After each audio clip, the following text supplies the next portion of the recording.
көре алмайтындар көттер ашсын. 50 миллионның машинасын сыйлап жатыр. Прикинь.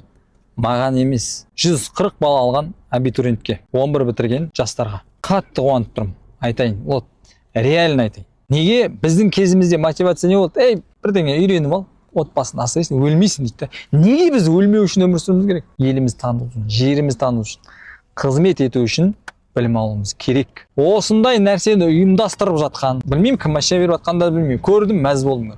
Алла разы болсын сол кісілерге. Алла берекет берсін істеріне. Үкіметтегілер емес, бұған кәсіпкерлер бәрі атсалысу керек бұндай нәрсеге. Неге?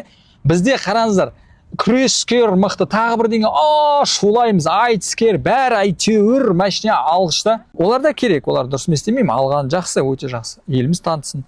Бірақ олардың дәрежесі білім ғылыммен салыстырсам мынандай.